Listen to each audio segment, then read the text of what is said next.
And, that these were just lifestyle choices, and that, you had to make your own mistakes. You had to be allowed to make your own mistakes, and that's part of growing up. And by golly, we, as parents and teachers, we need to be the best friend of the kids rather than actually teach them right from wrong.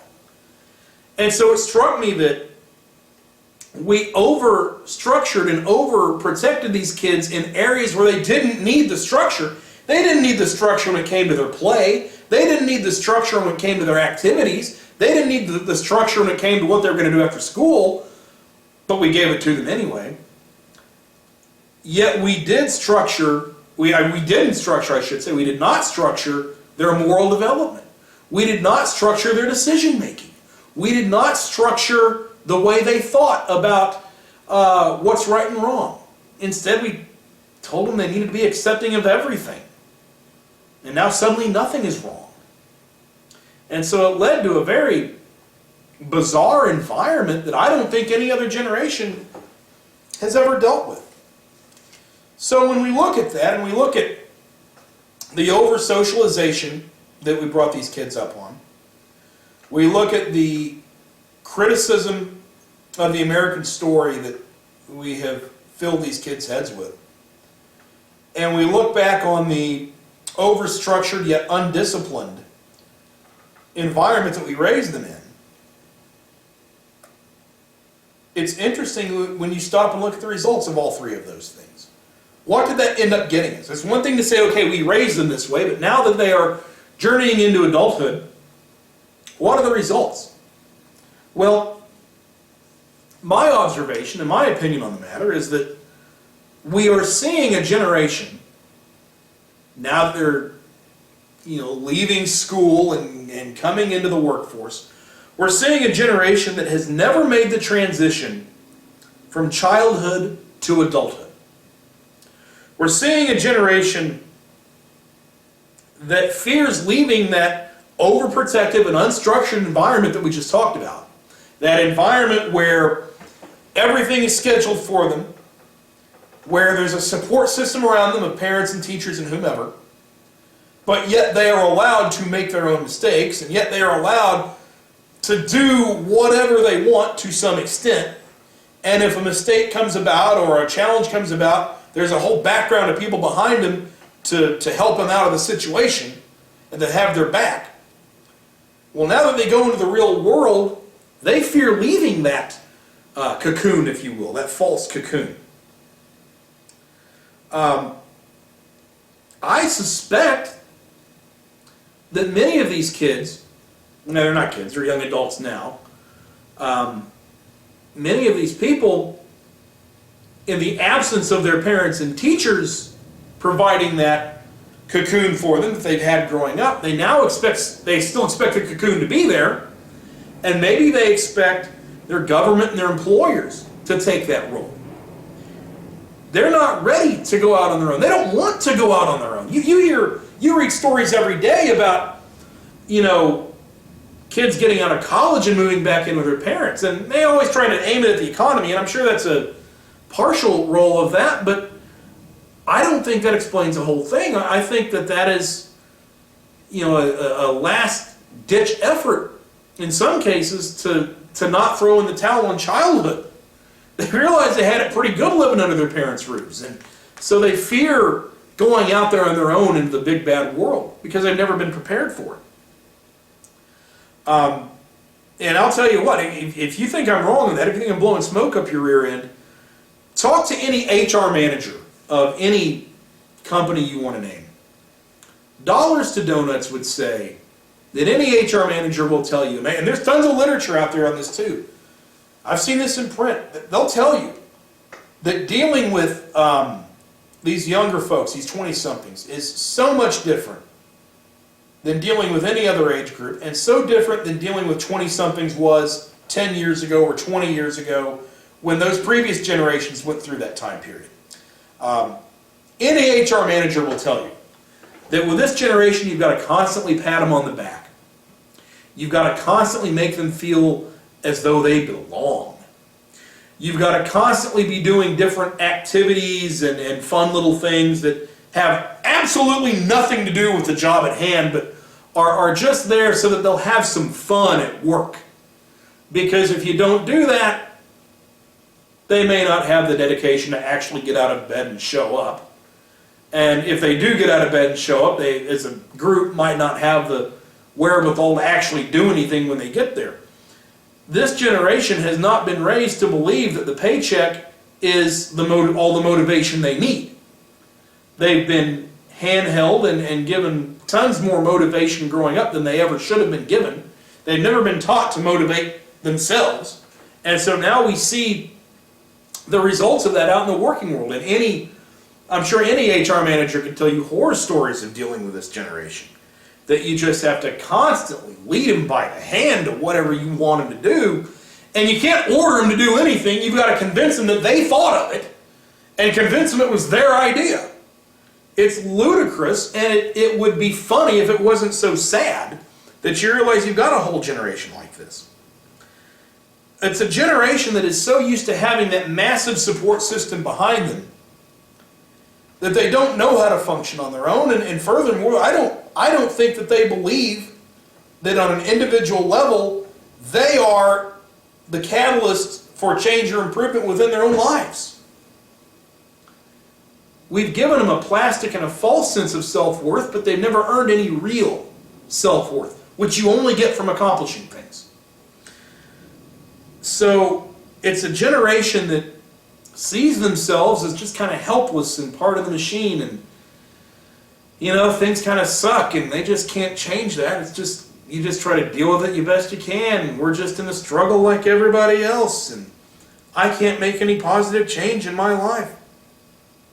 And that's just kind of a glory to them, or a positive notion to them of being a victim. I mean, they identify with victims almost, Again, they've been taught all this multicultural crap in school, and how everybody's got a grievance against American culture, and even those kids that came up within American culture start to feel they have a grievance with it, and so they rebel against capitalism, and they try to identify with the minorities and the other groups that feel that they've been wronged, even though they haven't been, in a modern sense anyway. And so they're doubtful and distrustful of the culture we have in this country. So when you look at that end result, kids that, again, I'm saying kids, I shouldn't, young adults who are so used to having a support system behind them and so used to having a cocoon around them that they don't know how to think and act on their own, and they don't have any inclination to be the catalyst for change in their own lives, and they identify with all the victims out there. And you look at the 2008 presidential election, and then you look back at that message that the Obama campaign gave of, we're out there to make everything fair for everybody, and it's hope, and it's change, and it's rebelling against the system. You start to see where that could resonate with them. Because we made such mistakes in the raising of these kids, and now young adults. They have such a twisted and bizarre view of American culture and of the world that they would hear a dangerous message like Barack Obama gave, and they would identify with it. They have such a bizarre mentality. And it's sad. I mean, that they don't, many of them don't have the wherewithal within themselves to make the change that they need to make in their lives, and to take the bull by the horns, if you will. Because in their world, there's always been someone behind them. There's always been a group that had to be satisfied before their own needs were to be satisfied. And everything has had to be done by consensus rather than what you wanted.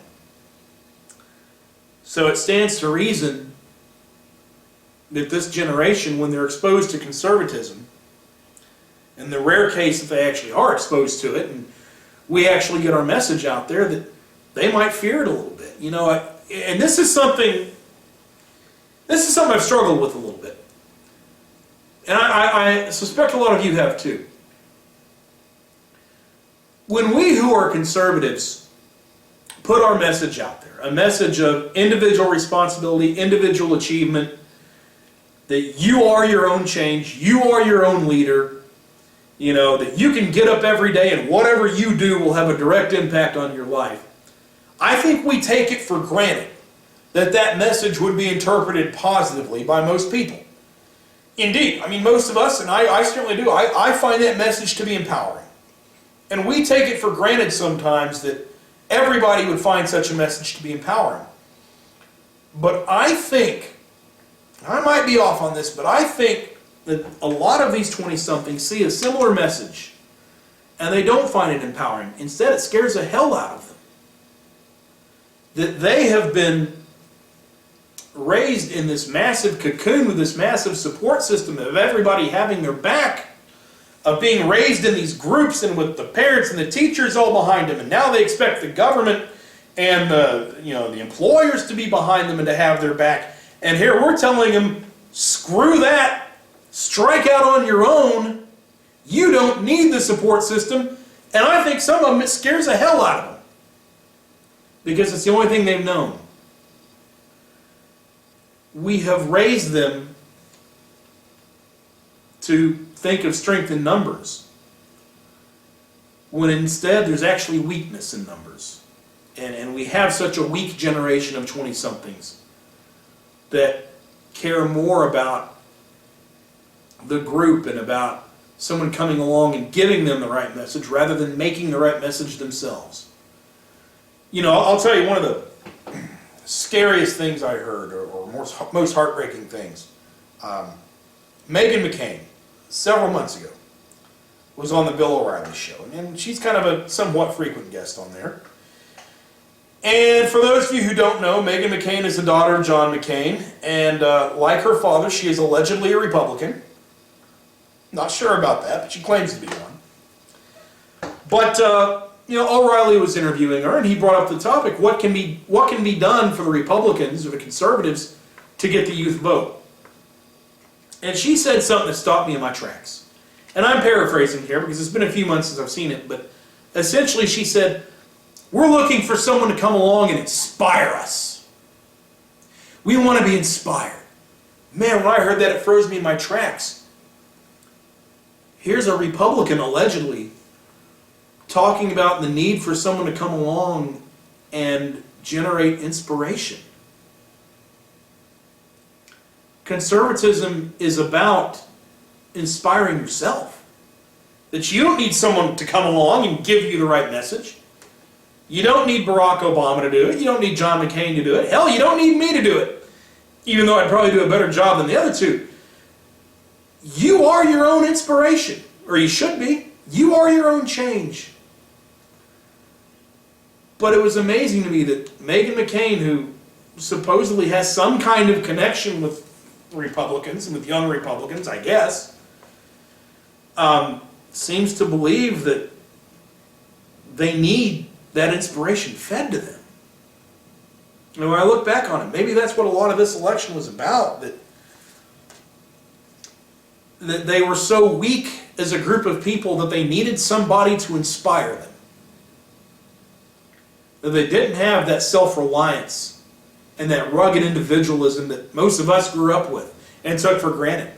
You know, my parents' generation, they grew up with John Wayne. And, you know, my generation, we grew up with Rambo, people that kicked ass and did what they needed to do. And I know it's fictional characters, but I think you can read a lot about the thinking of a generation within their popular culture and within their mythology. I think most historians would admit to that.